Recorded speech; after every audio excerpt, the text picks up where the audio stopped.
This soil is the same soil. It was raised in the same way, it's going to take it over to the aquaponic system. Hopefully. And I'm going to drop it in, but it's working.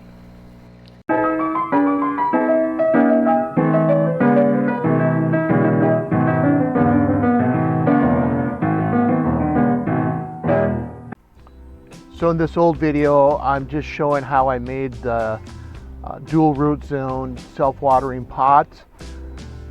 I'm using a soldering iron in this case. You could use drill bits, basically anything you have that you can make enough holes for the roots to eventually get down into the aquaponic system. That's all you need. It's really not all that complicated. There's a full video on it. I added a link above. Okay, now that we've made the self-watering pots, it's time to modify this bucket lid to go on my flood and drain buckets out in my aquaponic system. I'm using a 3.5 inch hole saw, but the size really depends on the actual containers that you use.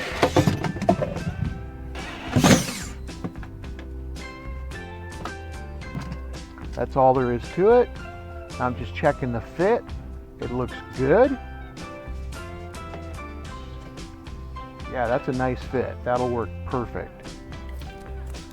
Got to clean up the mess a little bit. So I need to add a divider in order to keep the soil out of the aquaponic system.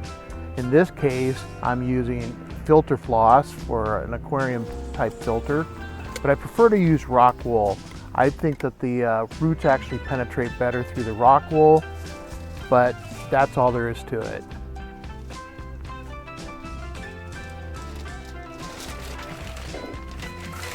Now I'm going to go ahead and put some soil in these containers and put the plants in.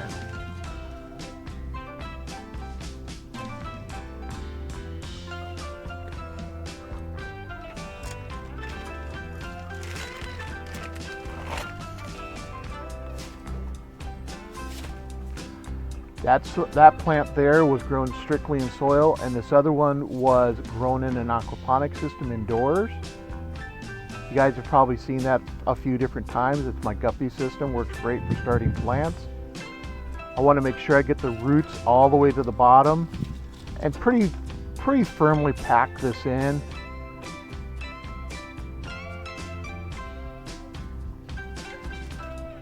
Get enough soil around it. Now, you want to use a good quality soil because the plants are actually going to be using the nutrients in that soil, especially in the early stages of this while the roots are developing and eventually going to penetrate down into the aquaponic water.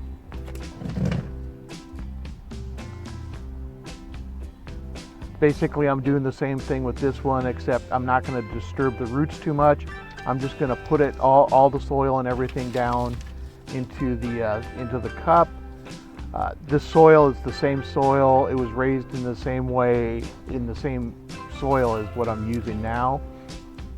I do have a video for this particular product. I'm not sponsored by it, but it's a really good product. And if you're here in the Northwest, this is one of the ones I really recommend for seed starting, for putting in your garden, for any of that stuff. It's got lots of nutrients without burning plants. It's good stuff. Now I'm just going to take it over to the aquaponic system, and I'm going to drop it in. Now this next process is pretty important. It's called priming, and basically it starts the wicking process and makes sure that the plant itself has enough water to be watered in. So let's go ahead and check on these. Pull them out real quick.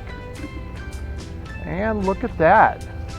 We do have some root developing in here. That's good news. Looks like 3 or 4 of them are getting ready to pop out.